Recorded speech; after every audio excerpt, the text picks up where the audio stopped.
Not a lot of people who are gay have the kind of support and nurturing that you did, if it's fair to say. Can you talk a little bit about your mom's support for you when you were little? Like the 60s changed a lot. Fashion changed, like hemlines changed. And my mother had been like an at-the-knee girl for a long time. And then I remember we went to get her at the train station. And I just remember my mom's leg coming off the train. And my mother came off the train in a mini skirt. And I just remember just the length of my mother's leg. And all of a sudden she was wearing a blue mini skirt. Wigs and falls and stuff like that. My mom was a chain smoker. And I had taken one of these wigs that my mom had, and I was 7. And I'm styling the wig. I put it in curlers, I sprayed it, I'm brushing it out. And I realized that my mother is standing in the doorway of the living room, and she's standing there smoking, and she's looking down at me, and she goes, "You're pretty good at that. When you're done, why don't you try Mommy's fall?" So she's like, "When you're done with that one, why don't you try this one?" Exploring life's journey, one story at a time. This is Trailheads with Jim Barrett. And you may have seen my guests from today on shows like Star Trek Voyager, Found, The Betrayal, or the movie Cradle to the Grave. You may have seen the feature films he wrote and directed, from Zero to I Love You to Hot Guys with Guns. Get out of here! You get out! But he's also perhaps best known for his iconic role as Chance on the groundbreaking TV series and subsequent movies Noah's Ark. This is amazing! Where he brought to life a character that's given visibility to the lives of gay African-American men and really made a cultural impact in the process. Doug really is a true trailblazer in both the entertainment and the LGBTQ community. I do not have a fear of intimacy. Yes, you do. He's always been about telling authentic, powerful stories that really resonate with real people. He's also been a dear friend and colleague of mine for more than 30 years. So please welcome Doug Spearman. Welcome, Doug. Thank you. Good to see you, Jim. You too. So how have you been? How are you liking New Orleans? I love New Orleans the way you love a person. Like any relationship, it grows and you have fights and there are things you realize that, oh, that's who you are. And, but it's great. I have absolutely no regrets about it. One of the themes of this podcast is obviously Trailheads, is to talk about things that we do in our everyday lives, whether it's go for walks or hikes or whatever it is, to sort of keep our mental head straight. What do you do or have you done in that realm? Well, when I was living in LA, we had Runyon Canyon, which is basically it's an amazing outdoor space, and you just hiking in the Hollywood Hills. In the middle of one of the largest cities on earth is pretty extraordinary.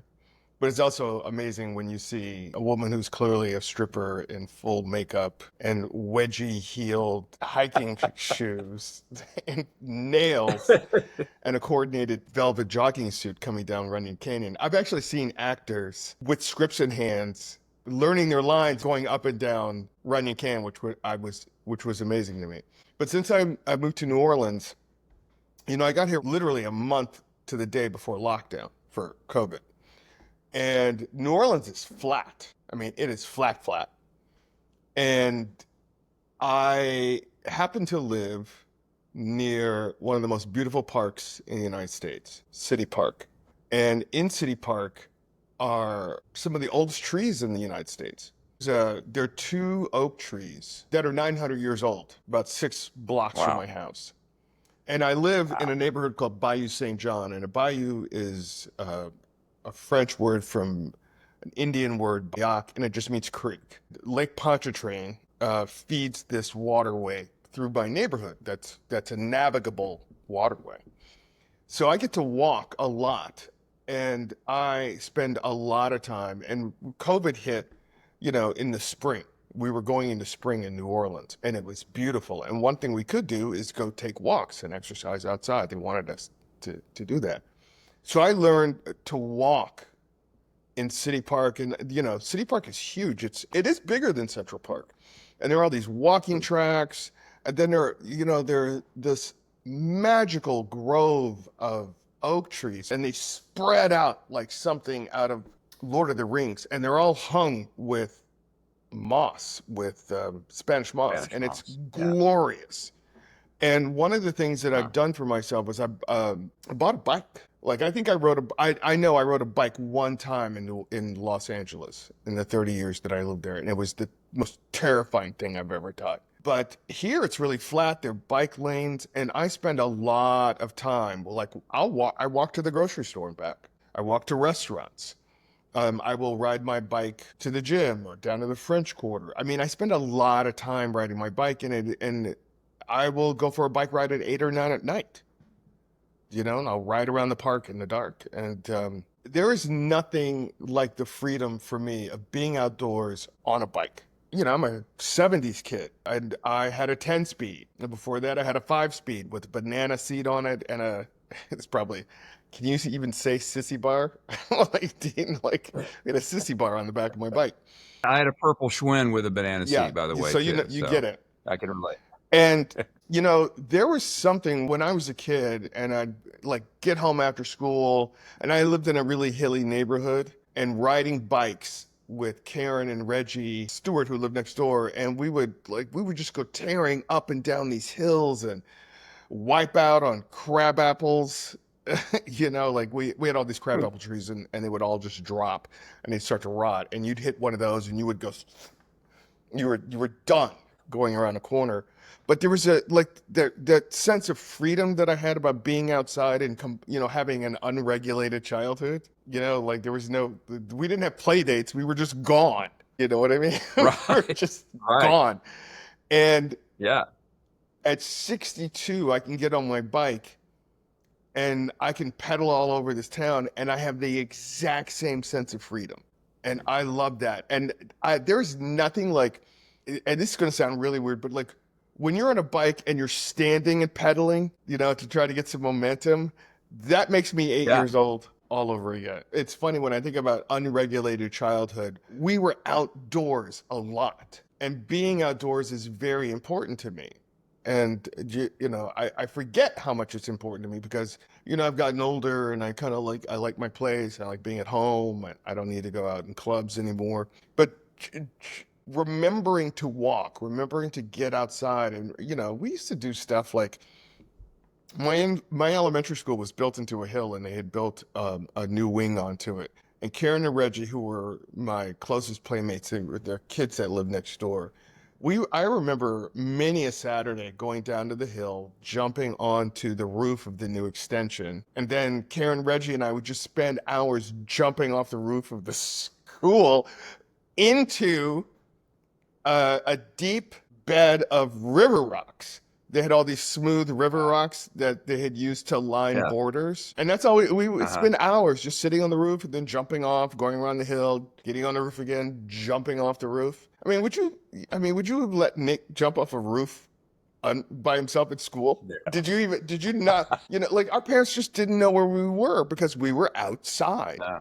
Just being outdoors is important. It makes me a kid again. I love that you have restored that, and especially now with where you're living in New Orleans. That's wonderful. Thank you. The population of New Orleans is 10% of the population of Los Angeles, almost exactly.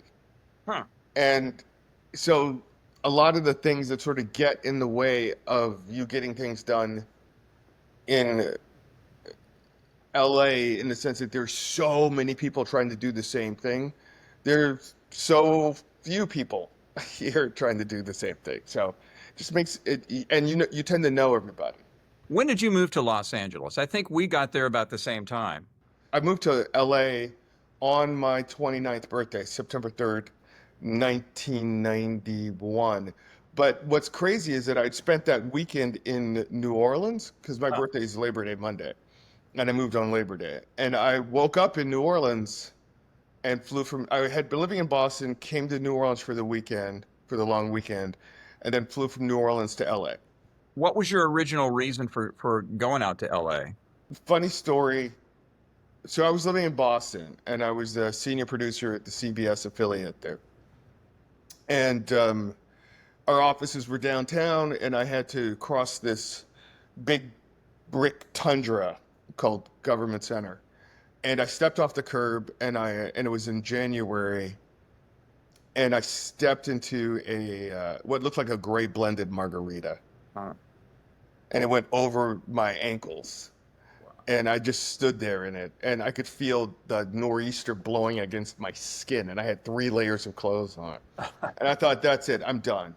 And I wanted to live in LA since I was, since I was really little. I mean, we grew up on TV shows like the Partridge Family and the Brady Bunch and, all those, and, the Rockford Files and everything set in LA. And it looked like I wanted to drive a convertible. You know what I mean? And I wanted it to be warm all the time. Nobody tells you that LA is cold as hell at night. I knew that if I wanted to take my career to the next level, that I had to conquer one of two dragons. One would be New York, the other would be Los Angeles. I went out there to act. I'd already been directing commercials and promos. By the time I got to LA, I'd been nominated for Emmys twice.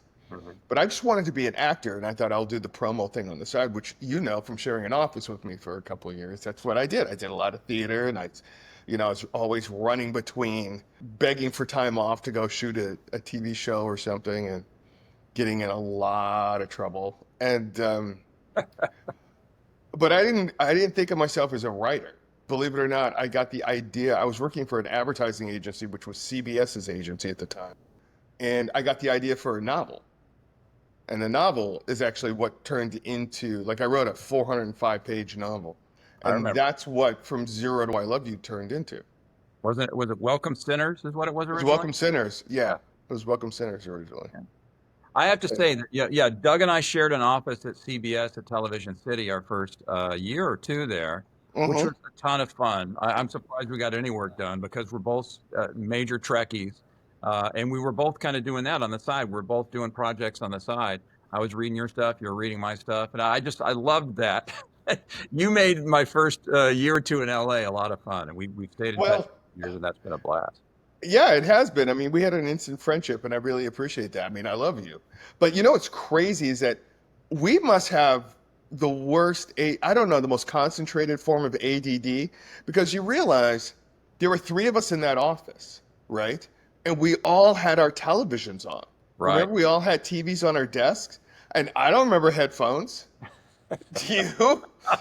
I remember we would have to go somewhere, and you were watching Knots Landing, and I was watching The Bold and the Beautiful, and then the internet turned on. Oh my God! I remember having the biggest fight because we got internet happened while we were all in that office, and they were they gave us email accounts. Right. And I was like, I'm not using this. I don't want email. You want something? Put a memo in my inbox. I remember throwing beepers away. They gave us beepers. Yeah. And I'm like, I don't want a beeper. I remember driving to an audition at Warner Brothers on my lunch break and throwing my beeper out the window.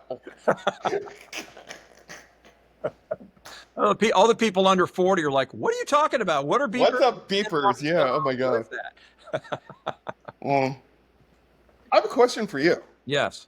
So, what are your first impressions of LA in the 90s when we first moved there? Because I think we got there the year of the riots. Do you remember? There was the fires, the Malibu fires. It flooded for the first time in 8 years. And we had the Rodney King riots. Well, what was your impression? Because you were coming from Nashville? I was in Pittsburgh. I was in Memphis for about a decade. It's interesting that you talked about that transitional job you needed before LA. I felt like to get from Memphis to LA that I needed something else. So I searched for a bigger market in Pittsburgh. Yeah, which at the time Pittsburgh was I think it was the 13th size market. So that was a good jump from 40, which Memphis was, to that. And I also wanted to get out of the South first. I felt like, I still have a Southern accent, but it's not like what it was. I just, one thing about Pittsburgh, I got to say, when I lived there, it was funny to be made fun of for saying y'all. When they were talking about going downtown and watching them Steelers playing it, and I'm like, what is that even? I didn't even know what you just said. So, but anyway, so Pittsburgh also, I had a great boss there who was very supportive of my desire to come out to LA. So, but when I got there, I remember there was a lot of pinching myself moments that I was working on national stuff. Because I was originally brought in by our boss, Steve Jacobson, to promote CBS Late Night, It's Too Hot to Sleep, which was, remember that? It was 5 five cop shows, basically. One that ran each. There was a Monday show, a Tuesday, Wednesday, Thursday, Friday, that were competing at the time, because at that time CBS didn't have a Tonight Show, so it was competing against Carson. And so these What? and this was before Letterman came to CBS. Yeah, I was trying to. Wasn't it called Silk Stockings? That was one of them. Yeah, I remember Silk Stockings, which was kind of like low-key porn. Yeah. I remember the very first show I started working on was called Sweating Bullets, which was Oh my God. which was a cop show that took place on an island, an undisclosed island. But they shot it in Israel. Each show was shot in a different overseas location. There was Sweating Bullets, Fly By Night. They owned a private jet and they solved crimes. And then there was a thing called Scene of the Crime, which was Oh yeah. each week was a different. It was the same actors with different stories each time. Then there was one called The Exile, about a guy. It was kind of a James Bond, a pretty guy, James Bond guy. And then there was Dark Justice, which was about a vigilante judge. Yeah. So, yeah. So those were the five shows. But then right after I got there in January was when Desert Storm started. Desert Shield and Desert Storm. So all the programming I was working on was being preempted by late news. Mm-hmm. So my boss took me, Jake took me aside and said, you know what? You're doing good. So instead of letting you go, he said, I'm going to put you on Knots Landing. So Knots Landing then turned into my show to work on for the next 2 years. Yeah. That's very specific to what you were asking me. But I remember it was just cool to be driving around and looking, oh, there's Henry Winkler in that car in the next lane. That's where I had most of my star sightings, was in traffic. I saw Keith David. I was standing on a corner when I was at a light in Hollywood one time, and I'm like, that's that guy. Because there's Keith David and there's David Keith. David Keith was the one that was an Officer and a Gentleman, right? Okay. And Keith David was in everything else. What was Star Trek, Christy played a Vulcan. Kirstie Alley. Yeah. So I was in LA I got there at 9:30 in the morning, and I was walking to I was walking to this burger place that like fake 50s drive-in that was on Melrose. And I was used to living in Boston, where you just cross the street whenever you want to. And you remember how like everybody was like so freaked out about jaywalking? Yeah. I wasn't in LA 3 hours, and I went to step off the curb, and Kirstie Alley almost nailed me in a Mercedes convertible, a silver Mercedes convertible with a black top. And I was like, my friend Peter grabbed me he's like, don't do that. And she just went right around the corner on Melrose. And I'm like, oh my God, I used to recognize stars from their cars. Do you know what I mean? Like, I had a long conversation actually coming out of the CBS parking lot one night with Pierce Brosnan. Oh, wow. Because one of the great things about LA, at least when we first got there, was how nice it was and how nice people were. Mm-hmm. And you used to have conversations car to car. Yeah. And I'll never forget this. The sun was setting, and we were both going up Fairfax. And I looked over, and Pierce Brosnan is next to me in a navy blue Porsche Carrera, and he's got a tuxedo on. And his license plate said an icy calm, which I loved. And I realized, you know where he was going? Remington Steele? No, he was going to the premiere of his first Bond film. Oh, wow. GoldenEye? He was driving to the premiere, and I looked over at him, and I went, you got big shoes to fill, young man. That is a great line. That is perfect. And he looked at me and said, I know. And then I said, have a great time. And he just drove off. That's awesome. It was great. Awesome. Yeah, it was. That's one of my favorite LA memories. I'm going to give you one of mine also in traffic. That's been 92, because I was driving from CBS to where I lived in Burbank at the time. So I'm going up La Brea, and I'm sitting at a red light around Santa Monica, and the light's red, and I'm right there at the light. And somebody starts blaring their horn at me, and I'm like, are they? And I hear somebody behind me say, Picard Riker 92! And I had this bumper sticker that instead of Clinton Gore, it said Picard Riker 92. And I looked back, and it was Jonathan Frakes, who played Riker. And oh my God. Jeep Cherokee, giving me this. We're both Trekkies, so we can be excited for that. We used to bounce around the network to network, and I did a long period of time at ABC. And the ABC commissary was really, really good. And I remember going in there one day for lunch, and Jonathan Frakes was in there because I don't remember what he was working on, but I just remember like having like scooting my tray over, down the line, and realized I'm standing next to him, and I picked up my tray and it started to rattle like this, and he just looked at me and just went, "It's okay, it's okay." That was at ABC? Yeah, at ABC. I don't know. He was shooting something on the lot. It was at the lot over in Silver Lake. What was He that? may have been there to visit his to-be wife, Jeannie Francis, who played Laura. That's probably what it was. Yeah. That's probably what it was. It was crazy. I have always loved Hollywood. My parents were significantly older, and my dad took me to the movies every Thursday. And my mother would keep me out of school or keep me up late if there was a movie coming on that she thought I should watch. Oh, wow. Yeah, seriously. She kept me home to watch The Women. She kept me up late one night to watch All About Eve. And I loved the studio system. I loved everything about all of that. I mean, you learn a lot after the books have been written. And, like, it's not as glamorous as it was. And, like, this one was, getting his hands on every actress he could get his hands on, it, yada, yada, yada. Yeah. But what we were exposed to, working where we were working, cultural icons of our. Oh, I remember, this story. Like William Shatner is the only person who's ever made me cry at work. Rescue 911 we were probably promoting at the time, right? My first job at Jacobs and Gerber was to do promos with all the leads of the CBS shows for the Winter Olympics, for the '92 Winter Olympics. And I remember when.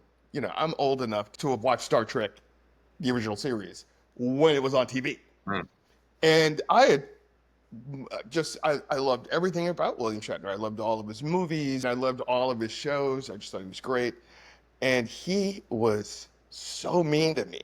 And so unpleasant. Like, that's one of those cases where you're like, don't meet your heroes. Well, I had an encounter with Shatner, too. I had a Mustang convertible. I was testing it out up on Mulholland, and I came ripping around this curve, and there was William Shatner on his bike, and I almost hit him. So I was like, whoa. That was ringing in my head for the next 15 minutes, and then I got back to driving my car, but it was like, wow. Oh, good.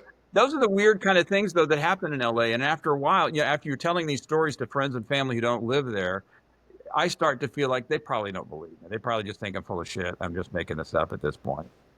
But we're not. But you know what I mean? You're not. It's just it was an extraordinary time and place to be there. I had to go to Designing Women, which is at Warner Brothers one night. Was on a Friday night. And I parked my car literally. I mean, first of all, driving on any movie lot is extraordinary. So I park outside of, I think it was Stage 5. And it's dark. So I had like tons of paper, scripts to give out, and yada, yada, yada. And it's dark. And I get out of my car and I turn around and I hit this person so hard that I fall down. Papers go everywhere. And his hand reaches down to pick me up. And it's Clint Eastwood. Wow. I run into Clint Eastwood, literally run into him, and he knocked me down. And he was just a wall of a man, and he just walked. And then he helped pick up my papers. Wow. And I realized his bungalow was right across from the stage. Huh. He was coming out to go home, and he just ran into this poor little dude. Wow. So that was 1990s probably, right? Yeah, that was 1990. That was 91. It was fall of 91. I'm not trying to one up, but since this day is appropriate, since we lost the lovely Nichelle Nichols on this day a few years ago, I was at a Star Trek convention, sorry, but I was. And I remember there was a magazine that's called Starlog, pre-internet. Yeah. All of our information. So the elevator doors open up, and there's Nichelle Nichols with her person, and I'm like, oh, and she was like, oh, and I said, I actually just bought this magazine with you on the cover, and she goes, oh, I haven't seen that one before, baby, and she looks at it, but they're hanging from the chandelier. It's Kirk, Spock, McCoy, and Uhura, and she's upside down with her butt up in the air, and she goes, ooh, I like the way they drew my booty, baby. I said, would you sign it? She says, I will sign it on my booty. And so she did. So I'm going to cut to that. But I got this gold pen because she'd been signing autographs at the convention. Signed it. And I said, thank you so much. It was so nice to meet you. I'm Jim. And she goes, Jim, it was nice to meet you as well. And then That was it. So If only the elevators had made that, the sound. that's all I needed was that. Oh my God, I would have like pissed myself. Yeah, she was lovely. She was lovely. I mean, that woman had quite a life. And then wanting off the show and having Martin Luther King go, you need to stay on this show. You're so important. But could you imagine a phone call from Martin Luther King going, don't quit your job? Right. I love everything about that series. I do. And I reached out to Anson Monk last week. I just wrote him a little note.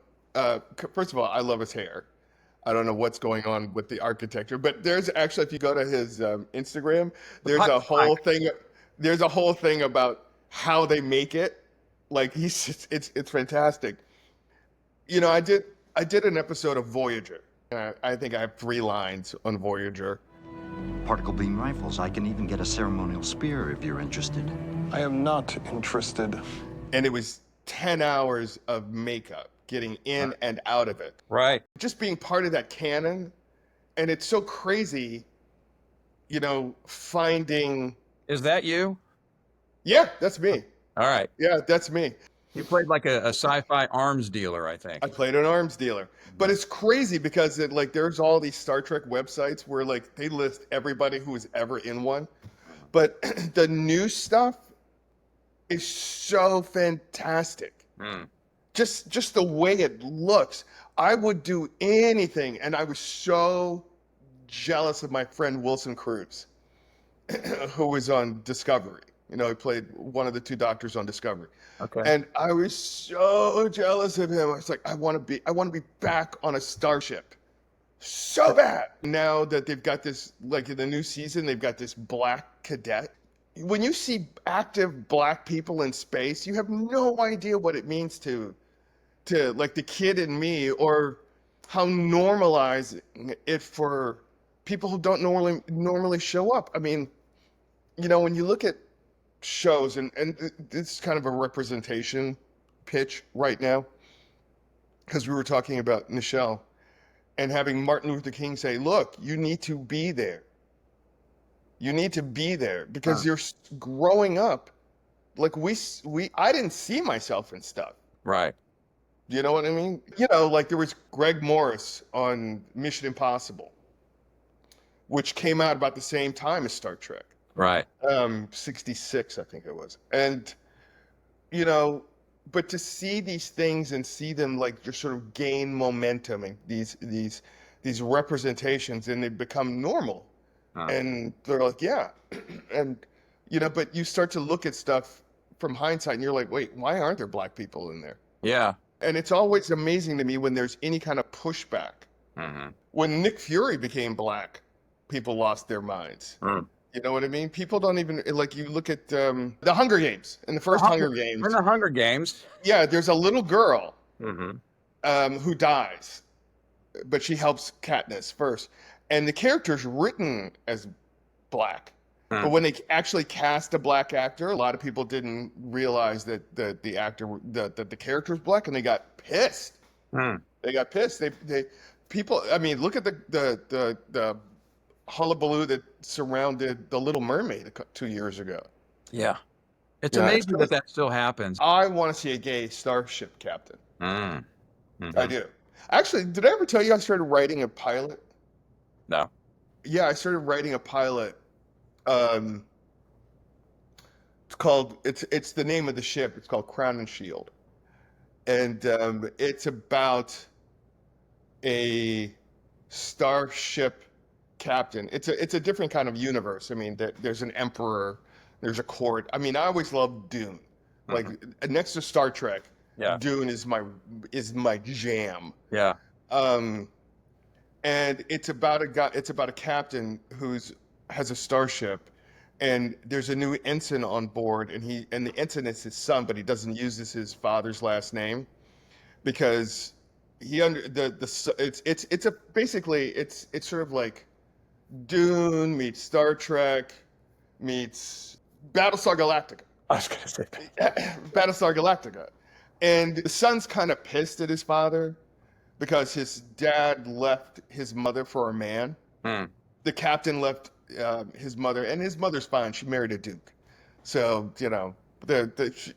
she did okay. Yeah. And the starship captain has to deal with the fact that he's always away from his husband. And it's always, and then the father and the son have to come together, and it's just like I've been playing with this pilot because I really want to see a gay starship. You write it, and I will read it. I'll give you my thoughts because that sounds okay. I will. Yeah. Talking about Dune, I'm going to go way back here. There was a point in time, we always talk about the original David Lynch Dune that came out in 84 or 5. Brilliant. I saw it 900 times. And then the newest 2 of 3 that we've got, which I think is also in its own right beautiful and amazing. But there was a cable version that came out in 2000. In 2000? On the Sci-Fi Channel. You know how I know that? I can actually tell you when it came out. Okay. February of 2000. And the reason I know that is that I had a freaking dish installed on my house so I could get sci-fi, so I could watch that thing. Well, before that happened, though, you called me and you said, "Hey, I got to get this dish installed, but it's not here yet. Can you watch it?" And I'm like, "Yeah." I said, "But I'm going out." And you said, "Can I come watch it at your house?" And I'm like, "Yeah." So I'm going out on a date. You're coming in to watch the premiere on my TV because. Oh my God. I want to come back because we can talk about this stuff, and we will. But I want to go back to so you did Voyager in the late 90s. That was like 97. Oh, right? Yeah, it was. I remember I got that. That was my birthday present that year. I remember that, and it was the right before Princess Diana's funeral. 97. I went back and I looked at your IMDb and I saw that the first professional gig you did was, I believe, America's Most Wanted, like a reenactment. Yep. Second one was a short film. The third one, though, was an animated Japanese series. What do you remember about that? That's not me. That I can't get that off of it. It's actually Japanese anime porn. And I have been trying since IMDb began to get that off my IMDb credit. Okay. That is not me. It is literally like it's literally tentacle porn. You know what I mean? Which I don't know what that is, but I don't either. I know what it is. So was Voyager then? Was that your first kind of big break? I know it wasn't a huge part, but would that be considered one of your big breaks, or was there something before that? Well, no. I mean, first of all, you're under crazy amounts of latex. Do you know what I mean? So like 3 words. And you know how I got that? You want to know what's crazy? Oh. I went to a cocktail party and became friends with Brandon Braga's girlfriend. She thought I was the bee's knees. She brought Brandon over and I said, "Hey," and he gave me his card and I sent him I wrote him a note. Wow. I wrote him a note and then he brought me, and next thing I know, my agent's calling me and they're like, "You're supposed to go they want you at Paramount." And I walked in, and I went straight to producers. And for anybody who's listening who doesn't know what that means, it means you don't go through the regular layers of audition. You just go right to the producer session, which is usually the second or third. And you walk into the room, and I'll never forget, it was like a Star Trek. First of all, I go into I'm in some like janky hallway at Paramount, and everybody there is over 6 foot and white. And they've all had, like, Randy Mantooth was there. You know, like there were like people who had been leads from Emergency. Yeah, I remember that. And what's the dark-haired dude that was on What Adam 12? Kent McCord. Kent McCord was there. Yeah. And I'm like sitting around going, "Why am I here? Right. Why is my little 5'8" black behind sitting here with all these guys who are like tall and handsome and who've been on television shows for years?" I did the 3 lines and I walked out, then I got it. Wow. And so you're under all this stuff and nobody pays attention to you. Like nobody talks to you. Like that wasn't the most fun set I've ever been on. I did have a Ferengi try to pick me up in the makeup trailer, who was like working really hard. But I don't know, what would I consider my big TV break? I mean, here's the thing. I mean, I just sort of labored on and on and on and on for the first 10 years I was there. And I mean, if anything made me famous, it would have to be Noah's Ark. Okay. You know, that put me on magazine covers. I did a movie with DMX called Cradle to the Grave. And I remember going to the Chinese and seeing my face in a close-up 20 feet high. That was pretty extraordinary. But it was really Noah's Ark. You know, I teach here in New Orleans, and I was talking to my students the other night, and I said, "Look, here's the thing. you will get there if you never give up. You know, because so many people get tired of just getting churned through the machine, and they get that one thing and they think that's going to be their big break. Right. And it's not, you know, the longevity is your big break. Let's go back to so Noah's Ark, your big break. That was like 2005. When did that premiere? 2005, 6, somewhere in there? Yeah. So here's the thing: we shot a series of little shorts, and they were just put up on the internet. They were sometimes it'd be like a minute, 2 minutes, and then we shot something that turned into like a 20-minute short film. So these were almost like little pitch scenes kind of thing? Is that They weren't even pitch scenes. It was just, you remember the internet was sort of the Wild West back then? Yeah. And, you know, they would just go up on YouTube. They're just little YouTube shorts. And we'd shot them most of them in Patrick Polk's living room up on Sweetser, you know, or his dining room. And then we shot a 20-minute short, and the Human Rights Campaign got around that, and that was 2004. But it was 2005 when the short had for a year gone around all these LGBTQ film festivals. And people were lining up, and there were screenings because you'd never seen a story about gay black men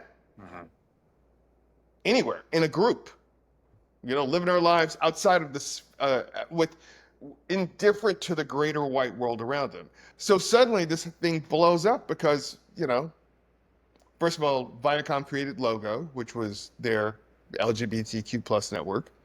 And then there was a show about 4 gay black men. It was extraordinary. So tell me, go into that more. What did that mean to you after the time, you know, so you'd been in LA for over a decade at this point. Yeah, Probably a lot of good stuff, a lot of bullshit too, I would imagine.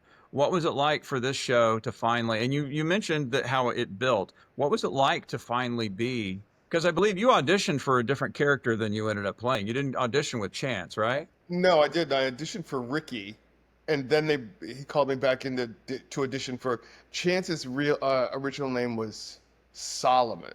So I read for Ricky, and I really liked Ricky, and I really got Ricky.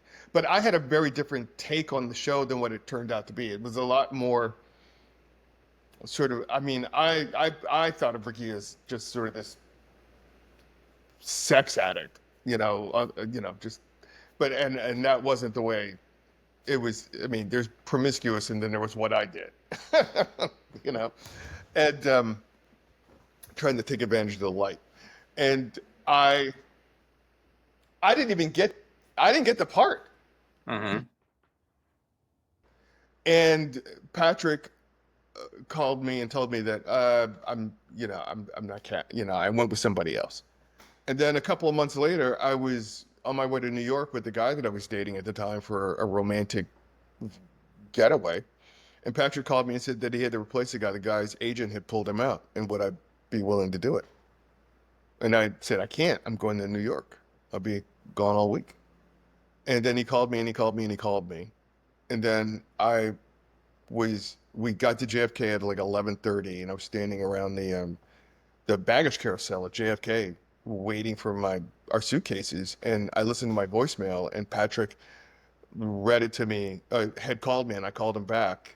And when he explained the fact that Chance was married and they had a daughter, I thought that's the most revolutionary thing I've ever seen on TV. I've never, like two black men in a relationship within this group that are married or right. soon to be married, and they're raising a 4-year-old daughter. I mean, that was radical.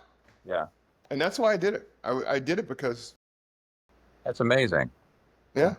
And it was extraordinary afterwards.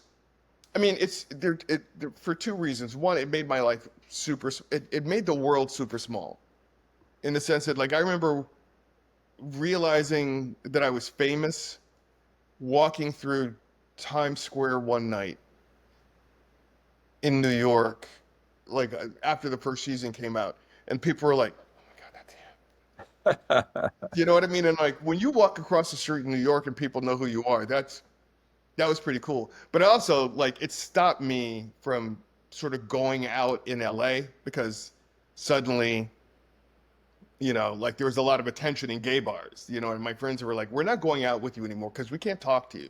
Because you always had to take a picture. You had to, somebody wants to talk to you or you know, something like that. Yeah. So maybe you know, like, and Danny Thomas, Marlo Thomas's dad said, movie stars don't go out in LA. We just visit each other's moats. Right. You go to other people's houses. You don't go out very Right. much. And I got that. But the other incident, what was really crazy is that the gay community is very sort of fed. I mean, I'll speak for gay men. We watch what we're attracted to. So if you're not attracted, I mean, like there's a whole section of the white gay world that has never seen or heard of Noah's Ark. I was down here. I was at a Mardi Gras parade with 3 white gay men, all my age, and all these black guys are running up to me like, "Oh my God, can I take a picture?" Yada yada yada.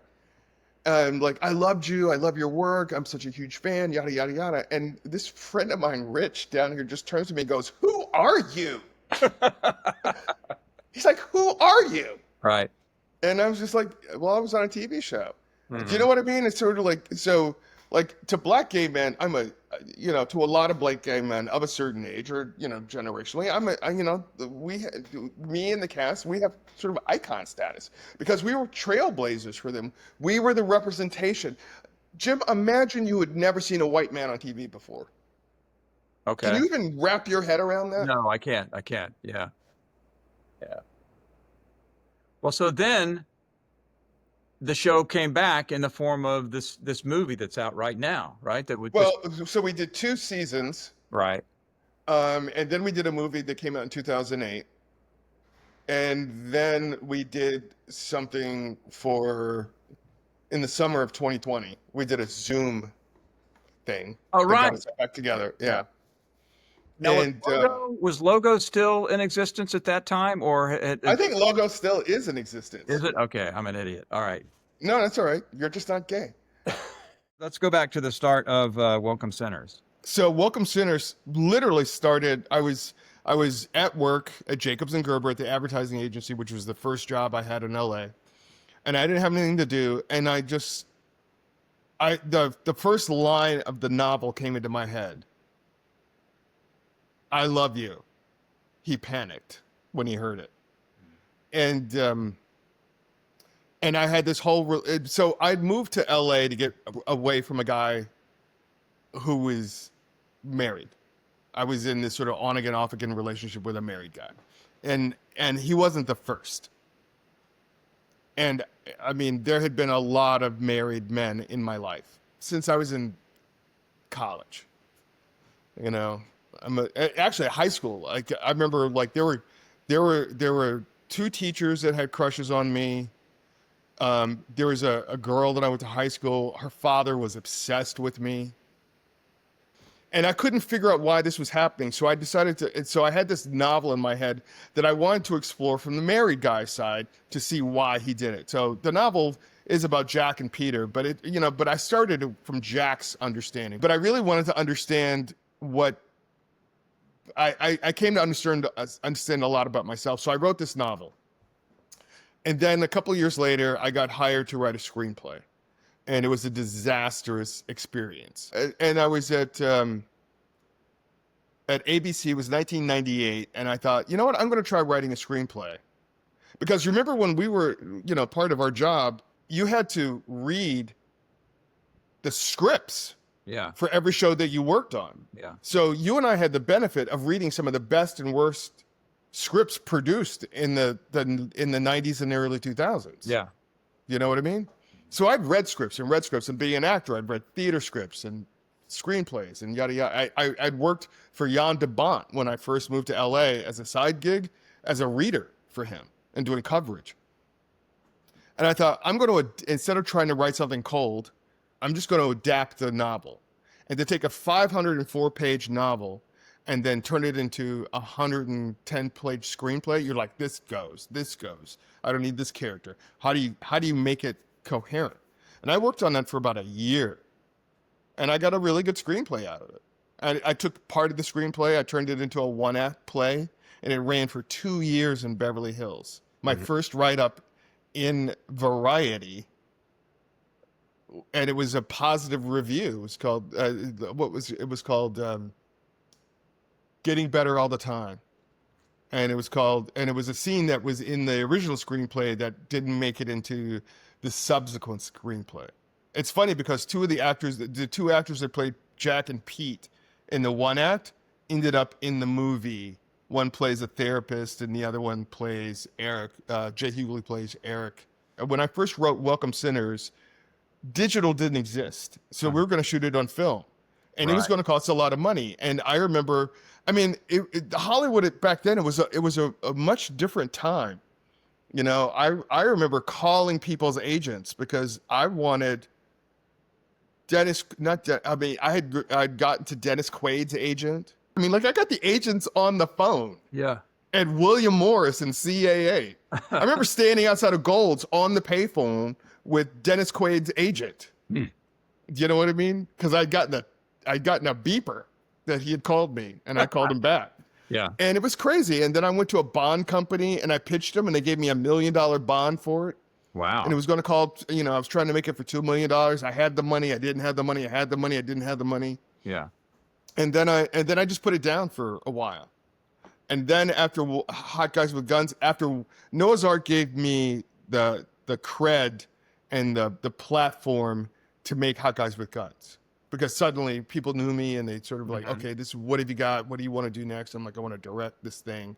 So I got Hot Guys with Guns made, 42 festivals, a bunch of awards, immediately picked up by a distributor, Wolf.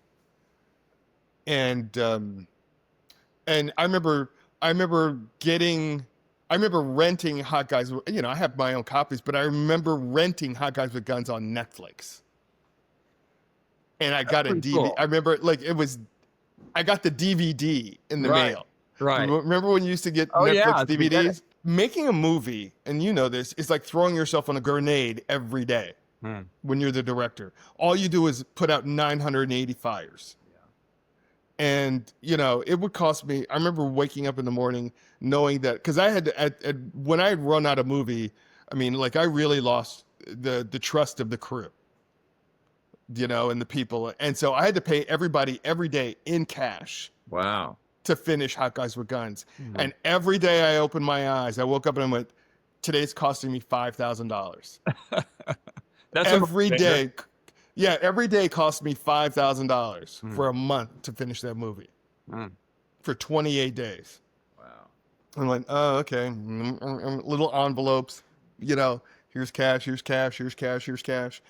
And making a movie, you swear to God, I'll never make another one. But I understand why old soldiers want to re-enlist. Because you're like, kind of missed that. Yeah. And I immediately wanted to go back into it. So, and I was never smart about it. I was like, I would shoot when I had money. Or I thought I had money. And people will disappear. People just completely evaporated. People like, yeah, I'll give you $20,000, $40,000. Come get the check. And then not answer the door.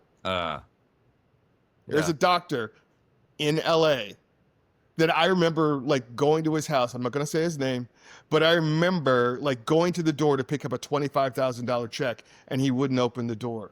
And I even got down on my knees and looked through the mail slot and I could see him hiding in the back of the house. So whenever we had money, and it took me 2 years to finish that movie. That was my next question is how long was the shoot? It took me 2 years, but the great thing, no, it didn't. No, I'm sorry. It took me almost 4 years. Wow. The movie takes place over the course of 2 years. Okay. But it took me almost, and we lost all of the costumes. The costumes got put into storage in New York, and then the production company moved and lost all of the costumes. So I had to rebuild everything. Because there were scenes, and here's the great thing, thank God for Botox and slow aging on Keely and Daryl, and there were scenes where one half of the scene was shot in 2013 and the other half of the scene was shot in 2017. Wow. There are scenes where you cannot tell that one side of the room is from 3.5 years before the other side. Yeah. It was crazy. I had 3 DPs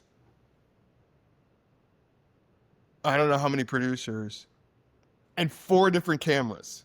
And what's interesting is the evolution of like the Red Dragon and how it handles Camera, for those who don't know, that's a Red Dragon camera.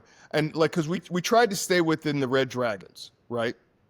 But it's funny because you can look at certain scenes and you can look at the blacks and you could tell that the technology in the camera wasn't good enough to handle dark.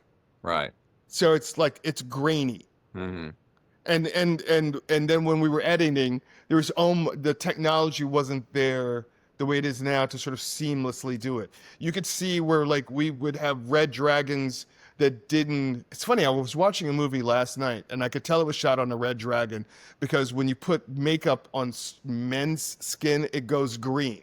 And like we were doing, we were in scenes. I'm like, why is his face green? And then we'd had to go take all of his makeup off. And it was, I could see TV shows and movies now. And I'm like, that's a red dragon.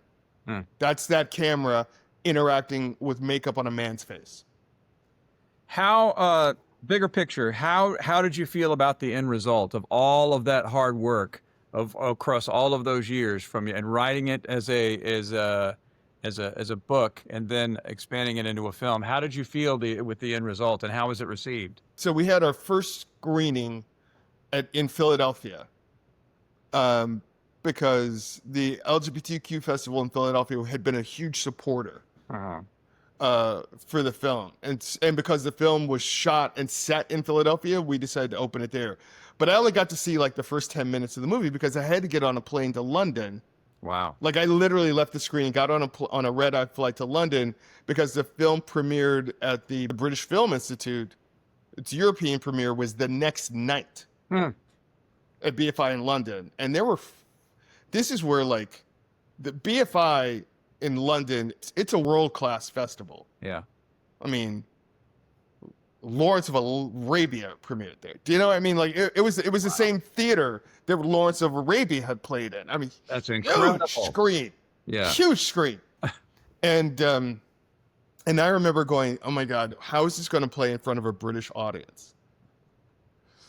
And that audience was so into the movie. And what I didn't know is that British audiences act like black audiences in America. They are very vocal. They're very involved. They're very engaged with the character. They talk to the screen. Yeah. And I remember, and they're allowed to drink in the theater, right? And this guy had a pint of beer in a glass sitting next to me. And I was sitting there, and there's a moment in the screen where in the movie where this huge reveal, this heartbreaking reveal for the wife happens. And he went, oh no, and he dropped his beer on the floor and shattered it. Yeah. And I was like, yes. And it was another one of those things where, because of representation, like I would hang out in the lobby and people would like want to congratulate me. But, the film does center around one of the two main characters is a man who marries his college sweetheart and suppresses the fact that he's attracted to men for 12 years until he can't do it anymore. Yeah. And there were so many guys that came up to me and said, that's my story. That's powerful. I mean, what I want to go back, I mean, like there are things that like, looking back on it, no movie's ever finished. So, I mean, I would love to go back and re-edit the movie. If the full length version of the movie is 2 hours and 20 minutes long, I would love to go back and do a full 20. The movie was never really mixed well. Like I wish I had the money to go back and do another audio pass on the movie. But as it stands up, I mean, for a movie that costs just a little over $200,000, it's extraordinary. It is. I've seen it. It's visually beautiful, and the story is beautiful. And that moment in the theater you just described it's powerful, but it doesn't surprise me at all because you did such a wonderful job of a nuanced script and touching on so many of the levels of that relationship. When you have a script sitting around from like 98 to 2012, you get a lot of feedback. I had the benefit of like really great acting. Like Jeffrey Tambor was my acting teacher. And Jeffrey had read he read the novel, and then he read the first draft of the script, and he said, Jack needs to bleed more. So there's a scene in the movie, and then Doris read the script, and she said, that wife is, like, don't turn the wife into a trope. Make her a real person. Do you know what I mean? And so there's a scene where Carla smacks Jack. And she's like, yeah, that needs to happen. And that was Doris Roberts. And Jeffrey Tambor had his hands in that script. Like, the people, I mean, like, I got some really great notes and really great feedback. Aiden Quinn. I wanted to do that movie with Aiden. Aiden Quinn had done the first and I think the best AIDS movie ever called with Jenna Rollins, and it was an NBC Sunday Night Movie of the Week, and it was called An Early Frost. I remember and that. And Aiden Quinn played a gay man a lawyer dying of AIDS. Yeah. And I wanted to do that movie with Aiden Quinn so bad. And just time went on, and after Noah's Ark, I kind of lost confidence in my own my ability as an actor, and viability and stuff like that. So I decided to direct. Yeah. And I'm proud of those movies. Well, you They're should. what they are. I'm really, but here's the thing. I made a movie. Even movies I don't like. Yeah. I go, you know what? They got the goddamn thing done. Yeah. Well, on that subject, I want to flip the script a little bit and talk about a film that we did called Different Places. You and I both share the unfortunate experience of having lost someone or someone's to suicide. And so myself, the first loss I had was my mom when I was 12. So I, over the years, and then coming to California. So that happened when I was living in Houston, growing up in Houston, Texas in the 70s. And, but it was obviously a life-altering experience. And so as you and I got to know each other, sharing that office, we talked about a lot. There were a lot of good times, but there was also a lot of talking about our tragedies in life. And so I found out, Doug, that you were also a survivor. So I wanted to make this movie. And I can. This is going to require a cigarette. So I'm sorry, but I'm smoking on camera. All right. But you and I both could really relate to that. And in the beginnings of the process of this story, I wrote 2 scenes. The very first scene that I wrote was one for you. I wrote another one too that was for my friend Anna Graves, who I've talked with about this. But the one that I wrote for you was one that was very violent. It was a man was standing telling the story about what he was thinking about when he was considering ending his life. And the reveal of the scene is that his body is lying on a car behind him, having jumped off of this building. And I thought it was a powerful scene, and you and I talked about it a lot. And then I realized, you know what? It's so shocking and it's so violent that I am afraid that the message of being a survivor is going to get caught up. It was also about the person who did it as opposed to the person being left behind. So I wanted to change the perspective of people who have lost someone rather than trying to explain why somebody would do it. Because there were so many reasons, whatever the reasons are that somebody has, I think a survivor, at least in my case, at the end of the day, is like, oh, because their spouse broke up with them, or it's like, well, a lot of people have had that experience. And whatever the experience, whatever, oh, this person left me, or oh, I lost my job, or oh, I owed so much money, whatever it was, at the end of the day, there were so many of us who went through that. And especially now with us as survivors, it's like we lost somebody to suicide. That's why I did what I did. So I wrote Different Places as 3 vignettes of 3 people who have each lost someone to suicide and have been affected in 3 very different ways. So the character I wrote for you of Doug is the one who he sort of wears it on his sleeve in a way that he drives the car that his father used to take his own life. Right. And so tell me about what you remember about the beginning of that process. What and your experience as a survivor. Well, that was the worst day of my life, and not shooting the movie, but that's actually something that I went through. Yes. Like I remember finding a boyfriend in the garage. And I remember Mark being in the garage in his Mercedes, and he had taken a garden hose and taken it from the exhaust and put it in the windshield, and he rolled the windshield all the way up, or the driver's side door, and he had a picture of his kids on his lap.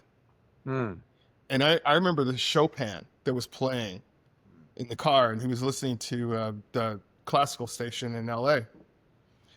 And I remember, like, I had seen death before. You know, I was with my dad when he died of a heart attack. Yeah. And that was beautiful. I remember opening the garage door, and it was like opening a mouth into hell. It looked like I was looking, I mean, I will never, the visceral experience of opening that garage door and standing there and feeling like I was entering like a mouth with teeth. Yeah. And Mark's car, I couldn't get around to I couldn't get the car was so big and the garage so small that I couldn't get the door open. And I couldn't even break the door. But there was a battery on the floor of the garage. And I remember picking up the battery and smashing the back window, and crawling through that broken glass and turning the car off and unlocking the car door and screaming for help. And there was a restaurant, there's an Ethiopian restaurant on the other side of the alley, and a cook came out and heard me screaming for help. And I had Mark, I was wedged in the door, and I was trying to pull Mark's body out of the car. And this cook came and he grabbed me, and the two of us managed to get Mark out.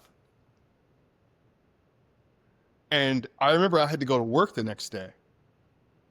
And I had a nervous breakdown at work because, you know, I'm supposed to be talking about fucking soap opera promos. And, Yeah. you know, and like the world is just going on. And I was just like, how do I process that? Yeah. Yeah. You know? And it took me a long time. And I still think that's the worst. I mean, I was with my mom when she died. I was with my dad when he died. And those were beautiful experiences. But finding Mark in the garage to this day is the worst day of my life. And then, you know, I come from an acting tradition that says no matter what happens to you, it goes into a little box of experience that you call upon when you have to do a project, when you have to do something. You just go in there and you take a little of that out and you put it on again, and then you relive it.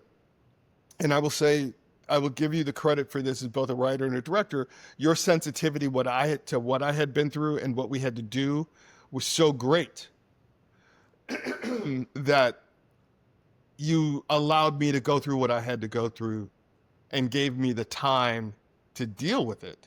Yeah. In order to get that performance out of me. Yeah. And I remember it's funny, sitting on the, you know, with my back on the floor of the garage door, doing that monologue. Yeah. And I use that monologue all the time. You know, I talk about it. It's not like you don't get over it, you incorporate it.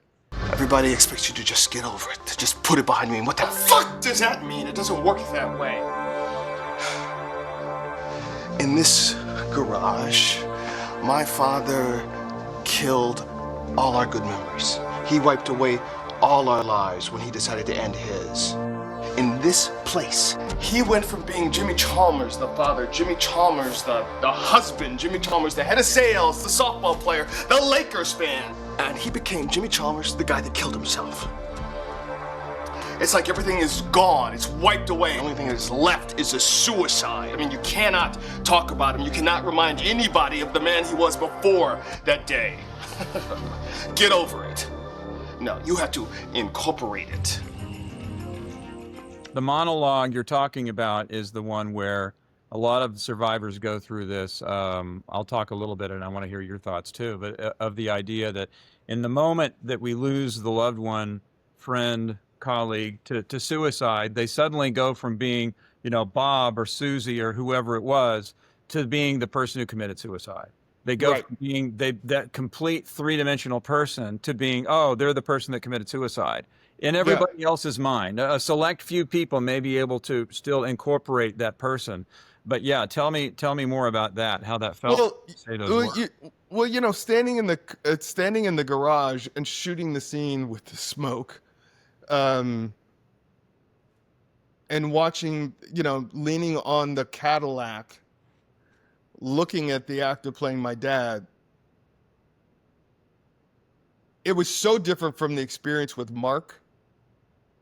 There was more space. There was, it was just, it wasn't as hard as doing the monologue. Because sitting there, because when you're, in the garage with the Cadillac, which was big and red, and, looking at him, it wasn't my experience with Mark. Do you know what I mean? So it was easy. It was harder to do the monologue and then do the scene with all of us, especially with Scott, like going at me, like, why do you want to do this? Why would you drive the car? Because again, like you said, it's not about the person, it's about the suicide. And I think for me, Doug, that character was so, the hard part was trying to remember his father and not just his father's suicide. And I think that's why he drove the car. Continued to drive the car was an attempt to give this person back his humanity and his identity, as opposed to just the guy who killed himself. Yeah.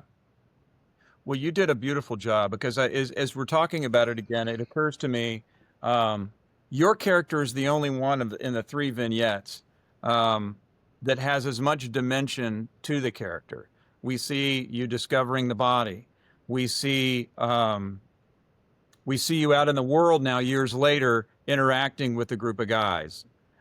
We see you having the inner monologue in the driveway that you're talking about, of defending your father's memory. And the other characters didn't have all of that. Anna's had 2 sort of places, emotional places to be physically represented, but yours had the and then there's the other side too, where you're this is the car that killed my father, where you're in the driveway talking about the car as the instrument of his death. So I thought there were a lot of things going, and I really wrote the part for you.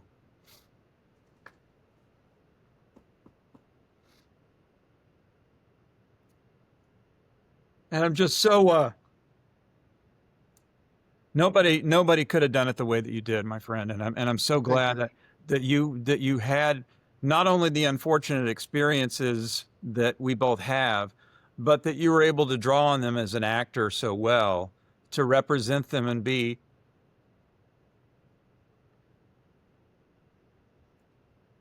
just to be true of what it is to be a survivor on so many levels. So thank you for that. Thank you. You're welcome. Now you know why I had to have a cigarette. It's, I would wish, I'm in recovery. I've been sober for 24 years. Congratulations, man. Thank you. I wish Mark had been the last suicide in my life. Yeah. I've seen more people die of suicide in the last 24 years than I can tell you. There was a guy named Garrett who lived across from one of my sponsees, and we couldn't get Garrett to open his door. And I was there with my sponsee at the time when the police opened Garrett's door.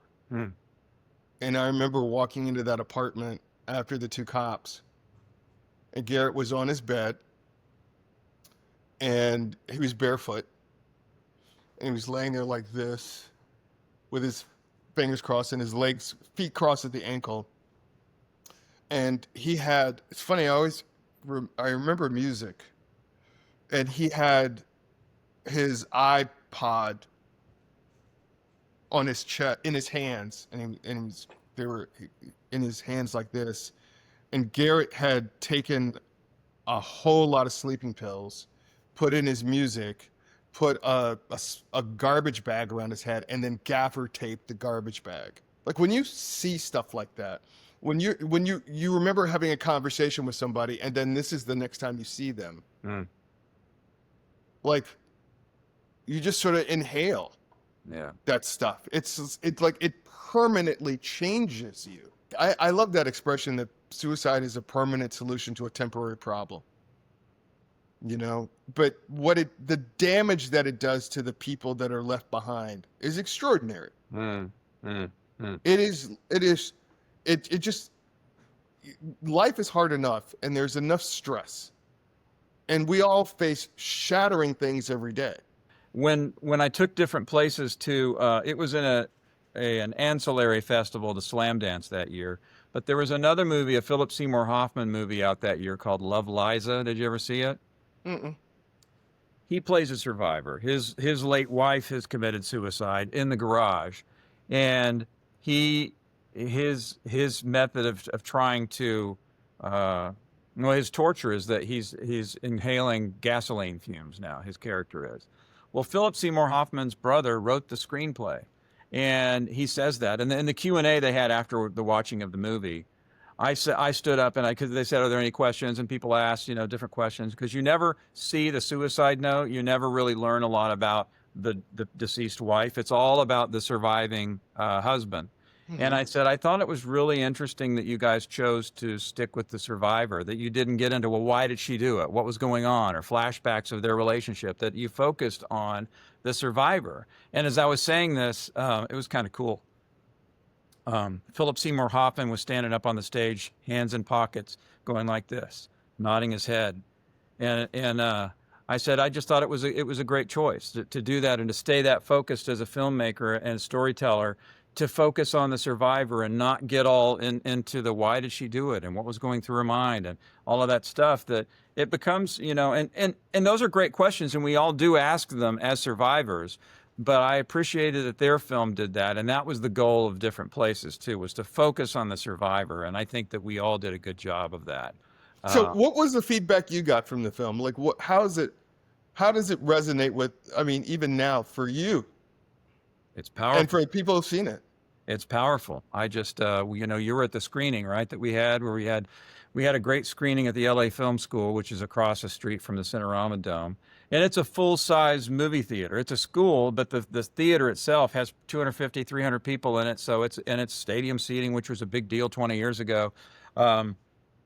So it is a modern theater, but we had a lot of, my family came in from out of town. Some other friends came in from out of town, and we had almost a full house.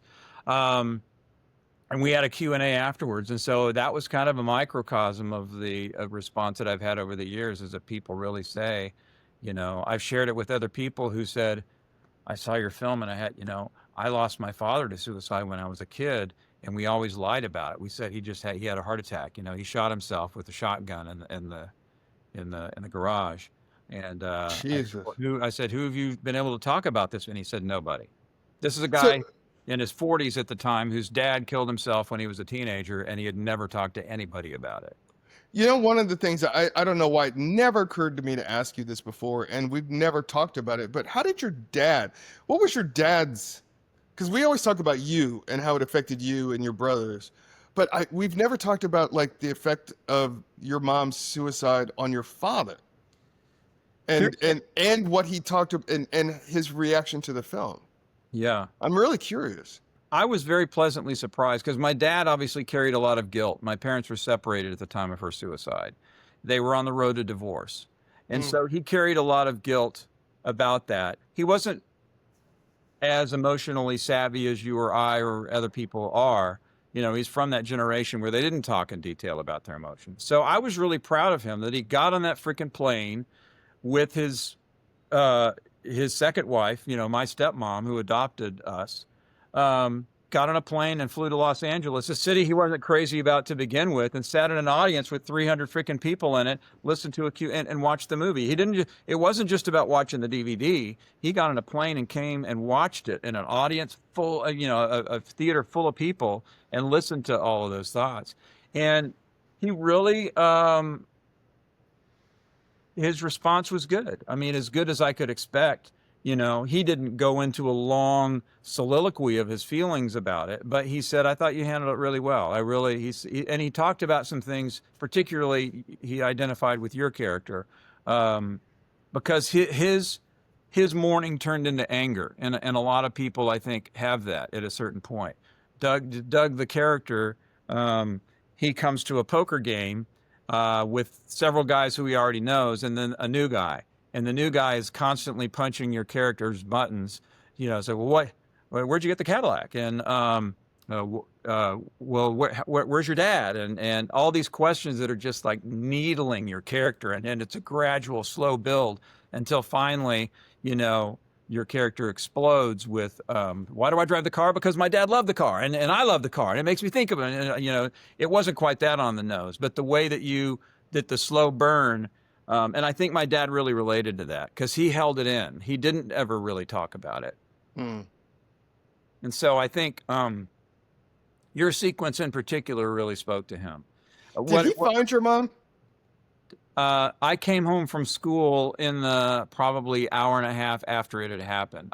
My dad got the call while he was at work because she did it in the afternoon. My mom left a note on the back door because my younger brother was going to be the first one home from school. He'd get home an hour or so before me.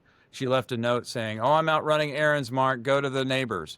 And then my brother was like, "Oh, okay, this has never happened before." He goes down to the neighbors. Well, the neighbor's backing out of her driveway.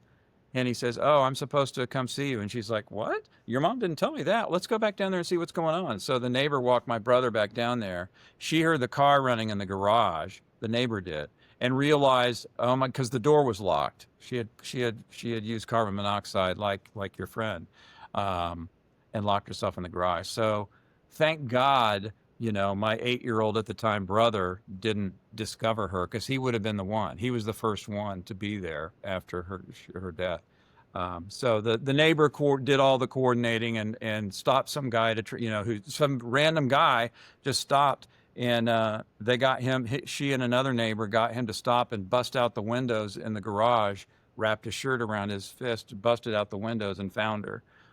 So no, I did not find her.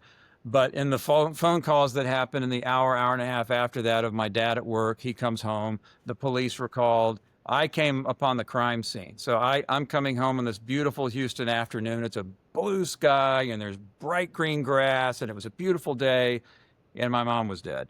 And so when I came up, they had just loaded her into what looked like an ambulance. Remember in the 70s, we had these Cadillac ambulances. So she was in the back of the Cadillac ambulance. And they literally, as I was getting off the bus, were closing the back door of that ambulance. So I didn't know what the hell had happened at that point. And there was a little mist coming out of the garage from our 70s car and how much smoke it put out in that amount of time. So I didn't know if it was a fire or a bomb. I didn't know what it was. And so my neighbor's mom, my friend who I was on the bus with, was the same neighbor who my brother went to go see. So she intercepted me and said, "Hey, Jimmy, why don't you come down to our house and your dad will be down in a little bit and tell you what's going on." And it's like, okay. So she was very disarming and it's like, "It's going to be okay. It's going to be all right. Just come on down here." And so my head was spinning as our heads would spin after seeing something like that or what you experienced. And so then my dad came down, I don't know how much longer after that, and told me what had happened. Well, think about that neighbor. Think about her. Think about the moment she's got your little brother. And she can hear the car and she knows and she figures it out. Just think of, as a filmmaker, I think about the shot of that woman's face when she puts it all together and realizes the responsibility that she has to this child. Yeah. And how does she manage that?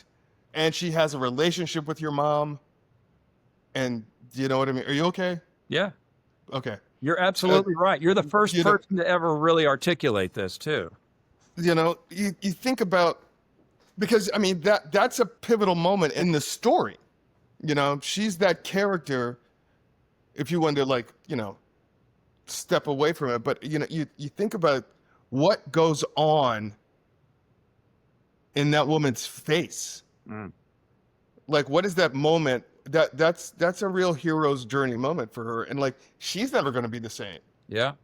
Do you know what I mean? We did talk about it for years after that too. She and I did. She's no longer with us, but yeah, we did too. And I told her thank you. And even prior to that day, my mom, she struggled to be a good mom, but she was, I think, because people will say, how could a mom leave her 3 boys behind? How could a mom do that? Well, I think my mom had a good sense that she was not a particularly good mom. She didn't deserve to take her own life, and I'm not glad she did it. It's not like that. But yeah, she was probably undiagnosed bipolar, very high highs, very low lows, and you never knew what you were going to get day to day, hour to hour sometimes. So I think that her reason was, well, maybe somebody else can do a better job than me. I think she went into it with that I'm going to, she couldn't take it anymore, and my kids will probably be better off without me, which is very sad to know that. And this surviving neighbor kind of put credence to that. She kind of let me, yeah, that's pretty accurate. She was really down on herself, and thought you guys would be better off without her. Which is amazing because your mom was a nurse. Yes. Yeah.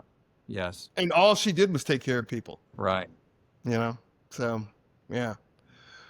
Yeah. So, but you know what? We go on, and it becomes part, here's the thing about surviving anything. It gets woven into the fabric of who you are as a person. yes.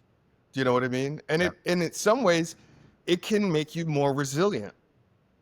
It's surviving anything makes you stronger. Mm-hmm. And it hopefully gives you a little bit of empathy. Yeah. Or not. Do you know what I mean? Like some people, like anytime you hear, there are certain people that hear anybody go through something like that which creates a trauma for them, and they're like, screw that person. Mm-hmm. Yeah. Yeah. And it was interesting for me over the years, as first a little kid, how people spoke. My grandfather, I can remember back in the day, said, well, your mother was very selfish. You shouldn't, I'm sorry that you guys had to and I, and I'm like, oh, was she selfish? Maybe, was she selfish or what? Was that your dad's father or your mom's father? Who said that? It was my dad's father who said that. So, I agree with you, Doug. I agree that it's what we do with that. It's what we do as the survivor. And I think both of us found the common ground. Yours more through acting and well, both of us through being creators. Storytellers. Yeah. Storytellers, right. Because we were given a story. Yeah. Something happened in us that said, this is a story that needs to be told. Yeah. This is the impetus for, for me, it was relationship trauma. I wrote my first story to try to figure out why this shit was happening to me. Right. You wrote different places to figure out what does it mean to be somebody left behind. Yes. Because that's, you use the word survivor a lot. And I understand that. But to me, it's I always think about the one who's left behind. Because whoever that person is in your life, family member, spouse, coworker, next door neighbor, they've found a solution, or they think they found a solution. They're moving on, but they're no longer in the problem. Mm-hmm. But you're the one who's left behind to do all the cleanup. Yeah. Emotional, physical. And when I think of people who go through what you and I have been through and are on the other side, I was so mad at Mark for so long. Because I had to, because it was in here now. Yeah. You know what I mean? The man who broke the windows of the garage door to discover he was a stranger, but he was left with that image of her lying there on the garage by the exhaust pipes, all these people who. Yeah, it's crazy. But it is beyond just surviving the aftermath. It's what does the person left behind? How do they do that? Are they just angry? Do they cut it off and lie about it? Do they point the finger at others? These are some of the things that we explored in different places as well. Yeah. With these questions, and it's different for everybody. Well, it is. First of all, you have a trauma. You kind of have a shared experience that is unique to a certain part of the population. Not everybody knows somebody who's committed suicide or been around them. Yeah. But it's like when you go through any kind of trauma, I feel like on a national scale right now, we are living I cannot wait. I hope I live long enough to read the history books about the last 5 years. Yeah. Yes. Do you know what I mean? Yeah. 2020 alone. Do you know what I mean? We are living in historical times. And how do we deal with, this collective trauma Yes. of COVID, being isolated in lockdown, the Trump presidency, even the Obama presidency was traumatic for Black people because we were being hunted like rabbits. Do you know what I mean? And just to see all of this shit, how do we incorporate it? And how, I can spend way too much time reading news and going through and literally doom scrolling. Absolutely. So how do we do this and not let it? Because I think right now it feels like. Do you remember in the very last Lord of the Rings when it's not Sauron? What's the when that princess kills the Witch King, and his helmet just starts going, he just starts crumpling in on himself. Yeah. I feel like the events of the world are trying to do that to us. Right. And people are being bent inwards. Do you know what I mean? Oh, totally. Do you know what I That's mean? a great description of it. Yes. We're under so much pressure from what we're being exposed to. I mean, like my grocery bills. I live by myself, and I don't eat extravagantly. I mean, I buy groceries so I can cook at home rather than go out. But my grocery bills are like $300. I mean, because New Orleans is not Louisiana is not a growing state like California. We're not a cattle state. We're a fishing state. So you want vegetables here are ridiculously expensive. Yeah. Meat is expensive. And I look at all of this stuff. So how do I not let the walls crush me? Yeah. So what are my coping skills? Like, how do we do that? How do I do it just, being Black, being gay? Like you'd ask me, am I an advocate? And I said, my life is political. But we're all facing these things from different angles that we've never faced before. Right. I always think about like my parents. I used to get my parents to talk about World War II all the time because they were both in their 20s. My mom worked at a munitions factory and my dad was in the Army Air Corps. What was it like? What was it like, with rationing and stuff like that? Or like my mom talking about the Great Depression. My mom was 8 when the Depression started, and her my mom's family had been wealthy, and my mom's family's like the money was gone. Right. Like how did that happen? But what we're living through feels like the Great Depression, World War II, the gas crisis, and the McCarthy era, and the McCarthy era, all at the same time. Yes. Yeah. I don't know. I mean, the only thing I can think about this really reminds me of like Rome in the first century or before the first, like Rome in the last throes of the Republic when Caesar and Pompey were fighting for control of not only the city, but the empire or what would become the empire, all that territory. Like we're looking at like this or the French Revolution. I think too, what enhances it even more, Doug, is that we are not finding about it every couple of days. We're learning about it hour by hour. We're on this thing. We're scrolling through it and finding out news, and by the end of the day, it's already changed to whatever. So that extra angle, I get the grocery bill. I get it too. I mean, that's my addiction for sure. I got to watch that stuff. Like, so the reason why I texted you that thing the other night about like, ooh, Spock's getting all the girls is because I had watched that episode. And, this is the third woman he's hooked up with on the show. There's T'Pring, and there's Nurse Chapel, and there's... And now it looks like, a lot, Leon? Is that how you say her name? Lahan. Yeah, Lahan. And I was just like, is this actually going to happen? Yeah. And I think it's really amazing because you never had a sense of, like in the original series, aside from Marriott Hartley, and he clearly picks her up, he lays her down on the bed, and they're, sort of post-coital when Bones walks into that side of the cave. But you got to realize that cave is all sort of open. And I was just sitting there going, so was the doctor just listening just on the other side of the cave, listening to. Right. He'd be on the portal and he can I mean, hear he what's doesn't going even. on. He's just Right. sitting there in bed like somebody's college roommate, going, "Please stop, just get it over with," because he could probably hear it. But I think it's really interesting that that Spock is such a sexual character in this show, and Pike is so romantic, and it's a Yeah. clear difference to me because Spock is hot. And even he and T'Pring's relationship to me was mostly sexual. Well, and that's what was fun about the crossover episode where they brought the two characters from Lower Oh Decks yeah. over. Oh, I wasn't And prepared for young hot Spock. Like yeah, Hot Spot. It's called Hot Spot. Yeah. He's great. And I guess she's one of the writers also on Starfleet Academy because she, in addition to being an actress and an amazing one, she's one of the writers behind that show. So that'll She be does make fun. me want to slap her though. Like that character, I really want to just a good couple of slaps. And I guess Paul Giamatti is the recurring bad guy alien. That'll be fun too. It's going to be interesting to see how that turns out.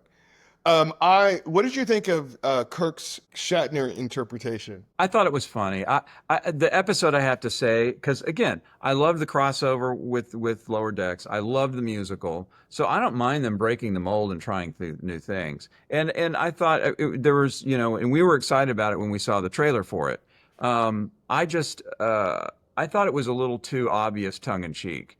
The holodeck episodes for Next Gen, I thought that, yeah, they're fun, but like when Riker met Minuet, that fell in love with the holographic character in like the New Orleans bar, they weren't like, good. It started out that way, but then it became this, this is like a real human to him, and he fell in love with his holographic character. And so it wasn't, that's the only thing that bugged me is that I would have liked it if when they were in there, I don't know. It was just a little too tongue in cheek for me, but I still enjoyed it. Did you watch the end credits? That to me, we were laughing our asses off at the end credits when they came back. Oh wait, and they showed like, the bloopers. Oh yeah, from the bloopers were fantastic. They're obviously staged, but it was fun. I love the bloopers when he tries to go over the back of the chair and he just knocks it off, and you see it's literally a swivel office chair. That's called the Riker, by the way. That maneuver is called the Riker because he used to do that. He used to do that in 10 Forward all the time. He says, well, you're 6'4", you come in and here's this, it's basically a stool with a tiny back on it. He says, yeah, I'm going to throw my leg over it. And then it became a thing. He says, and so anytime we have an opportunity to make fun of it, we're going to make fun of it. I loved Nurse. It was great hearing that actress's actual Australian accent, Yeah. And, but my problem with the episode, and it tends to be with episodes like this, and it's kind of the reason why I didn't really like the storybook episode. Yeah. Is that they spend too much time with the main cast. Like the fact that, in fact, I get up and I was in the middle of the night last night. I got up to go to the bathroom and I was working out why are those people in the pattern buffer? And I'm like, they're not even the one. I mean, is it because they're the ones who go on the away teams the most? But what Star Trek, the original series, did that I thought the original Star Trek did really well is that they had guest stars. They had a lot of opportunity for guest stars, but constantly putting and now that I look at the storybook episode, remember all those characters were driven by the kid, right? She's never met any of those people except for her dad. So that should have been populated with completely original characters. And the same with, I love the fact that this is the introduction to the holodeck, but and they had a good reason for why we didn't hear about it at all during the original series too. It's like, okay, put that away. Tell Starfleet it's not working. So that's why we don't see it until almost 100 years later on Next Gen. But yeah, it's just, I get little nitpicky stuff like that. I'm like, you had an opportunity for a lot of really great guest stars. And also, I didn't, there is a pattern. There's a happy one, and then there's a dramatic one, and then there's a happy one, and then there's a 2-part dramatic one. Mm-hmm. But the thing that, they kind of left me hanging with trying to figure out what Pike's girlfriend is going to become. Like, you don't say somebody's going to become a Gorn human hybrid and then go do the holodeck.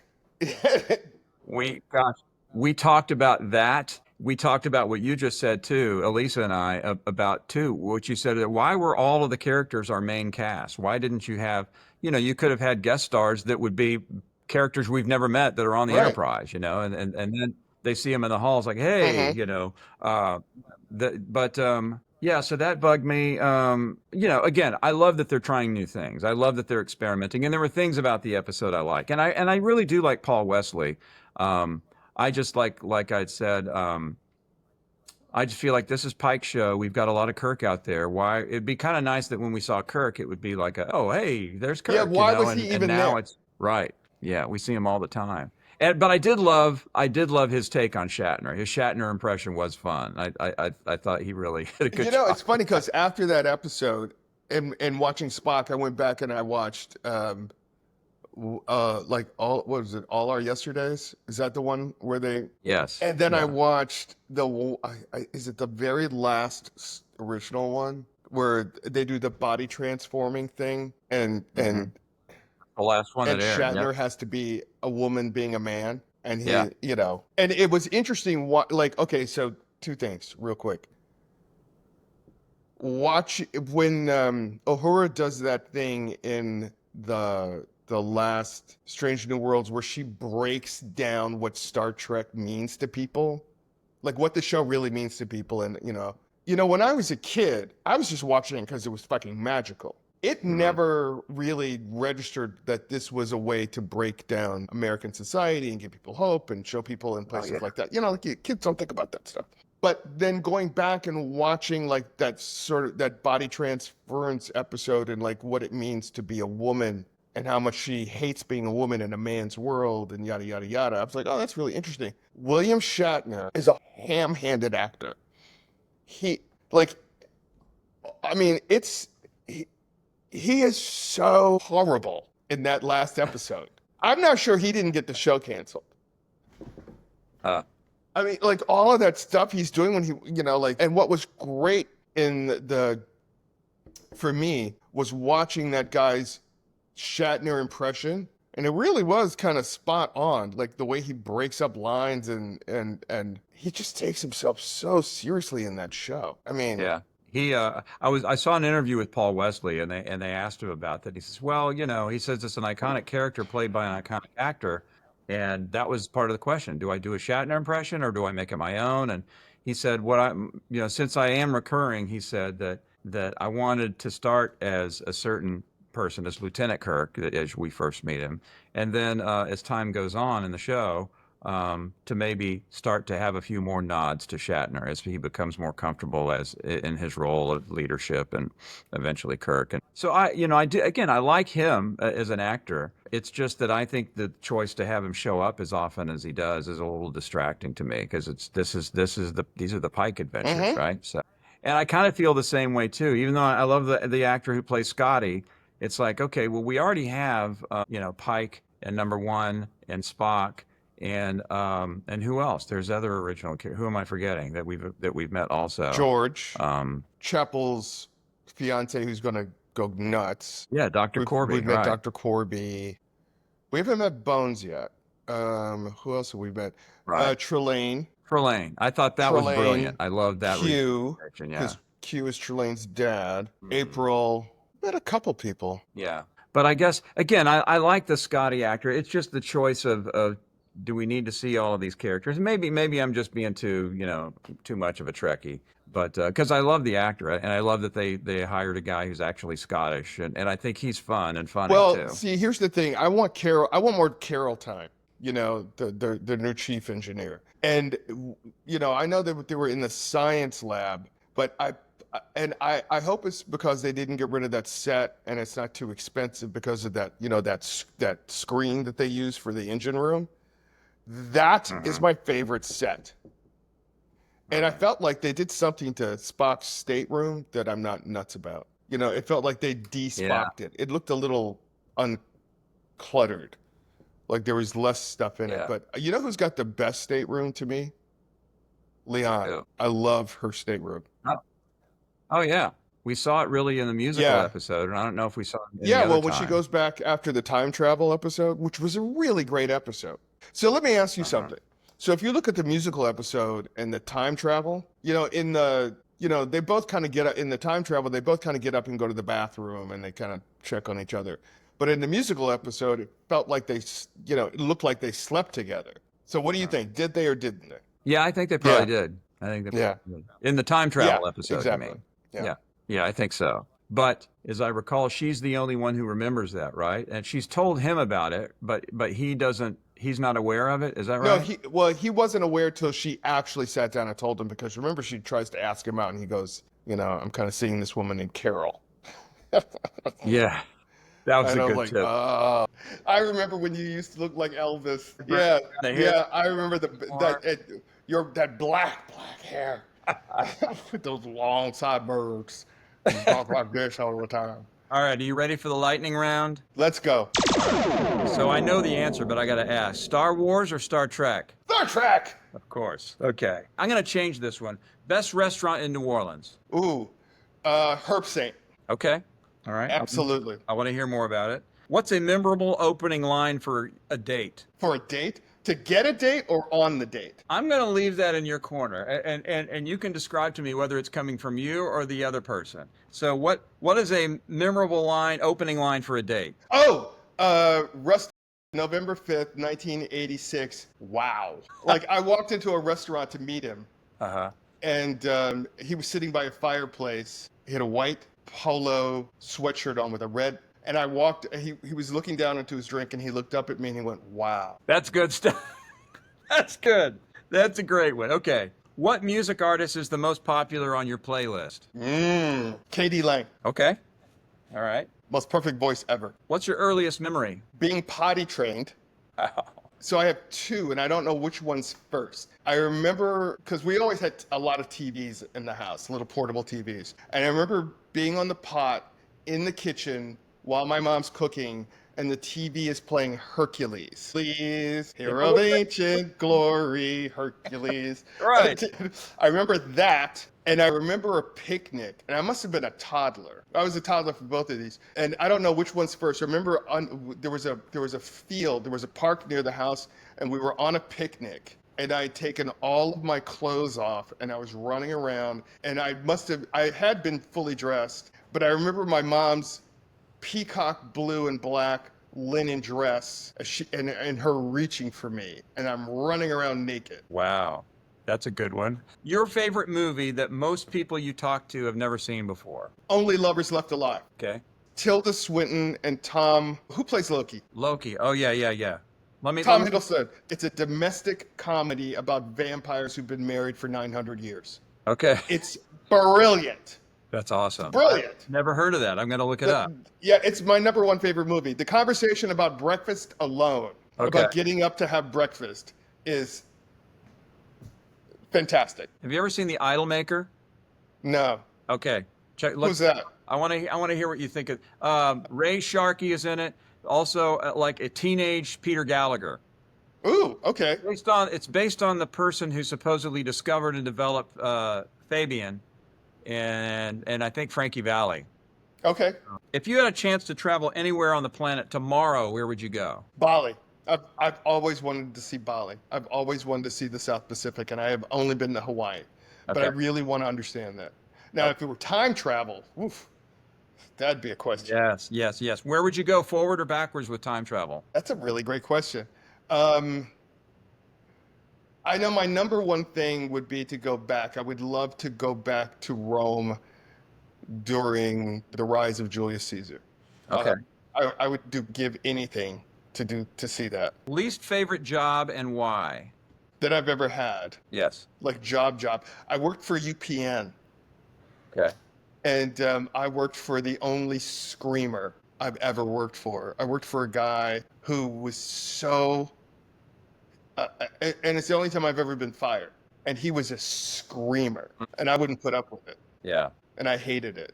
And we had a saying, lower your standards and press on. Man, I had a screamer early on with a client, And I gave him a warning. I said, look, man, I said, you can voice obviously you're the client. So let me know if something's not working, but just don't scream it. I said, I talked to all these other networks, but you don't have to scream it. Yes. You know, can I tell you a really quick story? Yeah. Because a lot of times people don't realize that I'm black when they hear me on the phone.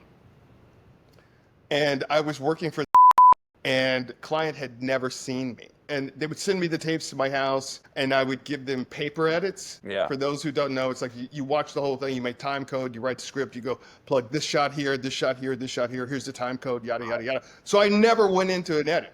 Uh-huh. You know, they just got my paper cuts and they edited. And I was on the phone with the client, and he said, does there have to be so many black people in this? Can we take the black people out of this? Oh, God. Yeah. And the guy who hired me knew I was black. Wow. And the client, and we were talking, and I said, you know, I am black, by the way.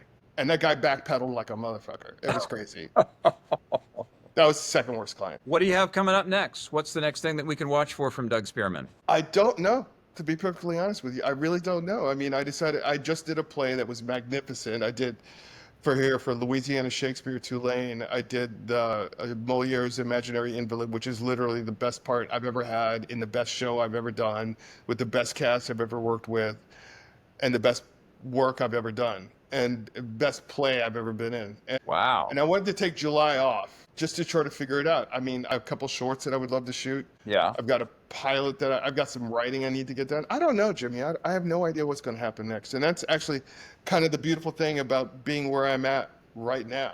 What is Langley Park? Langley Park is a short. So Langley Park got killed by COVID. So Langley Park is a short that I wrote about basically me in the 24 hours after my mom died. And it's sort of a love letter to gay sons and their mothers. Like, I went home for my mom's 85th birthday, and she opened the door, and I'm like, you're not okay. And she died 2 days later, and what she'd been hiding was she had cancer. And so she died of kidney cancer and heart failure. And it's this 24-hour period where the ghost of his mother is constantly interrupting. She's like, don't pay that much for the funeral. What are we going to put me in? And it's about the unique relationship between a gay son and his mother, which is kind of like with my mother, it was a combination of, like I always say, I was the Igor to my mother's Dr. Frankenstein. I was the Max to her Grinch, and I was her lady's maid. Do you know what I mean? I was her, she was Lady Mary, and I was that, I was, the woman who took care of her. I hope you'll make that movie. I hope that you will go ahead and move forward and make that movie. Thank you. Do you want to read it? I'll send it to you. It's about 17 pages. Yep, please do. Please do. I want to ask you one more thing about your mom, because not a lot of people who are gay have the kind of support and nurturing that you did, if it's fair to say, as a boy. Can you talk a little bit about your mom's support for you when you were little? So here's how it started. So we were in New York, and we were visiting my dad's mother, my grandmother. And it's 1968. And, it was what was crazy is I remember my mom, like, the 60s changed a lot. Fashion changed, like hemlines changed. And my mother had been like an at-the-knee girl for a long time. And then I remember we went to get her at the train station. And I just remember my mom's leg coming off the train. And my mother came off the train in a mini skirt. And I just remember just the length of my mother's leg. And all of a sudden she was wearing a blue mini skirt. And she had brought all the, she was wigs and falls and stuff like that. My mom was a chain smoker. And I had taken my mom's one of these wigs that my mom had, and I was 7. And I'm styling the wig. I put it in curlers, I sprayed it, I'm brushing it out. And my mother, I realized that my mother is standing in the doorway of the living room, and she's standing there smoking, and she's looking down at me, and she goes, you're pretty good at that. When you're done, why don't you try Mommy's fall? So she's like, when you're done with that one, why don't you try this one? Do you know what I mean? Yeah. And so every book I ever read, and I was talking to another friend of mine, like, we learned how to be gay with novels. We didn't have TV shows. I mean, thank God for Billy Crystal. That's all I can say, because he was the only gay character on TV, and he was a good one. But yeah, but I had all these novels, and I would read these novels, and I would give my mother everything I was reading, because my whole family loved to read. We were big readers. And I remember giving my mom a book when I was 16 that a friend of mine had given me called Faggots by Larry Kramer. And it starts at a gay orgy in Washington, D.C. And my mother loved it. And I gave You a were dance. how old? 16. Okay. And when I was 13, I had read a book called The Front Runner, which to me is still the greatest gay novel ever written. And it's a love story about a track coach and one of his runners at a college. And so my mom had no problem. She bought me Barbies when I was 8 and made clothes for them. Do you know what I mean? And she hated every girl I ever brought home, except for one that I was engaged to. Yeah. She once called a girlfriend of mine to her face. She said, she looked at me, Carrie was talking, and my mother stopped looking at Carrie, looked me in dead in my face. She said, she's trash and shoe leather, put out her cigarette and walked out of the room. Okay? Wow. And the first time I had sex with a man at home, I wasn't really supposed to be. It was between my freshman year. I mean, I was out of control.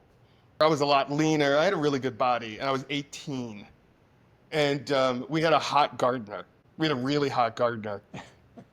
And I would walk around the house in a Speedo all during the day, all summer long. And I had sunglasses on because I must have been out all night long, and I had a hangover. And I was literally standing in the back garden door looking at the guy who trimmed the hedges and cut the grass and did all that stuff. And I was drinking an iced tea, and he was looking at me, and I was looking at him, and I knew what I meant when a guy looked at me. I had sunglasses on, very Lolita. And I opened the door, and I went, "Do you want some?" And you know, and I was shaking the iced tea glass at him. And my mother was downstairs in the den, 2 floors below me. And he said yes, and he came in the house, and I started taking his clothes off. He never got the iced tea. But I took him up to the attic, right? And we're having sex in the attic. And my mother opens the attic door, and our attic was split level. Okay. And my mother yells, "Doesn't come upstairs." And I'm doing something to a guy that, for the very first time that I've ever done. I'm not that I hadn't had sex with a man before, but I was doing a particular thing to this particular gentleman that I had never done before. And my mother opens the attic door and she goes, "What are you doing?"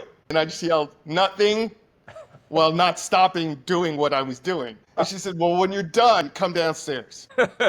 And I said, "Okay." So the gardener and I finish, and I sneak him back outside, and the lawnmower starts. Right? And he's cutting the backyard. And my mother says, "Come here."